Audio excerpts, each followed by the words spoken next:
If you're using screw pockets for joinery in your shop, eventually you're going to have to put those joints together. When you do so, I really recommend you stick with screw pocket screws as opposed to trying to substitute something else in, and there are some real distinct reasons for doing so. Here on the bench, I've got some screws laid out. Some are screws you should use, some are screws you should not use.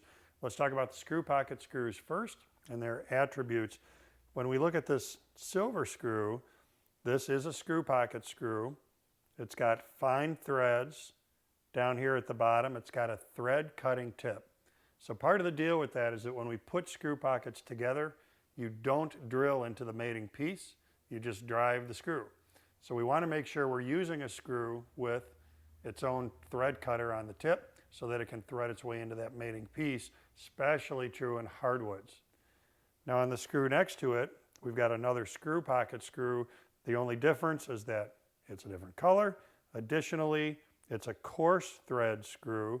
It's still got that thread cutting tip at the bottom, so there'll be different occasions where we use coarse versus fine. Talk about that in a second. What I don't want you to use are screws like this. These are called bugle head screws. The problem with these is that the bottoms of these heads look just like a splitting wedge. So you can imagine that if we took this shape or the flathead shape, like we've got on this screw over here, still wedge shape, when that hits the bottom of our screw pocket, it's going to have a tendency to act like a wedge and split the material. So there's a big difference between the two heads. On the screw pocket screws, we've got pan heads, and on these more conventional woodworking screws, we've got bugle or flatheads, and those have that wedge shape to them and are going to cause the splitting. Now the deal with coarse thread, fine thread is man-made materials versus natural, and hardwoods versus softwoods. So as a general rule of thumb, what you'll want to do is stick with the fine thread screws anytime you're assembling anything in hardwood using screw pockets. So that would be oak, walnut, maple, cherry, a lot of the North American woods, a lot of the tropical woods. If you're assembling man-made materials, so that would be plywood, particle board, MDF, or softwoods like pine, then you'd want to go with the screw that's got the more coarse threads in it. Again, making sure that you stick with those pan head, screw pocket specific screws. Now let's just do one more thing and look at the heads of the screws.